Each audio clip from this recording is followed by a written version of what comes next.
What's up, guys? So Uncut Gems is a film that I was very excited about, and I did finally get the chance to see it. It's written and directed by the Safdie brothers, who made the film Good Time, starring Robert Pattinson last year, or 2017, and this film stars Adam Sandler as Howard Ratner, a New York City jeweler who is not just a jeweler. He basically uses his jewelry shop as a front for a ton of shady deals. He owes money to so many people. There are constantly people threatening his life, chasing after him, asking for money, and he doesn't have that money. He makes risky bets everywhere, and when some of those bets actually pay off, he uses the money that he gets not to pay off the debts that he owes, but to make even riskier bets. And when those bets don't work out, he falls into this really terrible cycle of owing money everywhere, having so many debts, and the whole plot revolves around this one stone, this uncut gem that he has. And basically the entire plot revolves around this stone and its whereabouts and the many hands it's passed through. And basically Howard is constantly trying to protect this stone. The whole plot is about this uncut gem. This was one of my favourite films of 2019.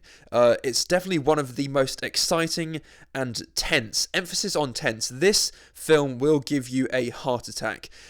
The way that it is shot and edited, the situations that are born out of the whereabouts of this gem, it's just so tense to the point where it is actually unbearable. This is one of the most nerve-wracking films I have ever seen, and you feel like it's all just boiling up to something. The last scene involves characters trapped in a room, and that is the perfect image of how you feel watching Uncut Gems. You feel like you are trapped with Howard, just constantly on the run and never in a stable situation. Adam Sandler is absolutely riveting. I wish he did more dramatic roles like this, because he is so good. The way that he crafts this character, he just disappears into the role. I didn't see Adam Sandler anymore. And he's funny as well. He still has some of his trademark Adam Sandler humor. It's such a well-written, well-realized character.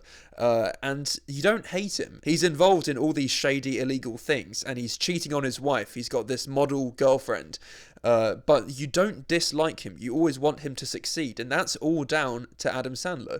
When he makes really bad decisions, you just wonder, why did you do that? Because you know that it's all going to come back to get him.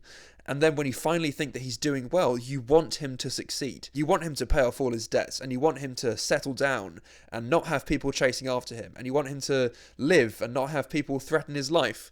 You know, you want him to succeed, and Adam Sandler does a great job of making this character likable. When he could have easily come across as irritating and unlikable, Adam Sandler makes him a character that you can actually root for. The film is so well written to the point that it feels improvised. There are so many scenes where it literally feels like the actors are just straight up improvising and bouncing off each other. The way that the dialogue just overlaps and characters talk over each other, always trying to get the last word and always trying to be the loudest one in the room, it makes the events of the film so tense and, as I said, unbearable, because you just want them to just be quiet and just settle things. And there are so many characters in this film who just make so many rash decisions and hit boiling point way too quickly.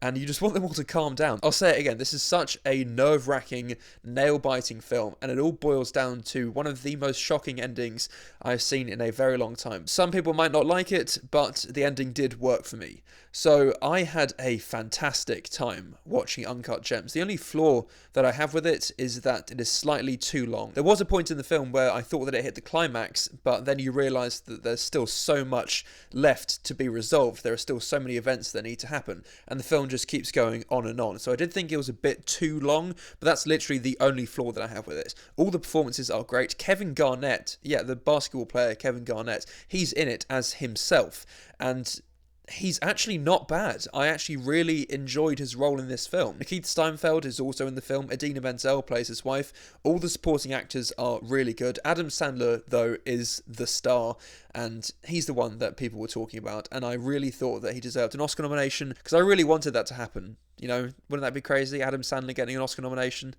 But no, clearly that wasn't to be. But anyway, those are my thoughts on Uncut Gems. A really, really good film, but not for the faint of heart. If you have high blood pressure, this film will not cure that. You will probably have a heart attack. But I had a great time watching it. I'm going to give Uncut Gems an A. It's actually really upsetting for me that it didn't get the Oscar nominations that I thought that it deserved. I think it only got cinematography, which it deserves because the cinematography is so exciting and alive. It's set all in New York City and it's thrilling to watch, so it deserves a cinematography nomination. I just thought that the Safdies deserved more, Adam Sandler deserved more, but clearly the Academy just don't listen to me. But anyway, those are my thoughts on Uncut Gems. If you guys have seen it, let me know what you thought. Like, comment, subscribe, whatever you want to do. And until the next time, goodbye.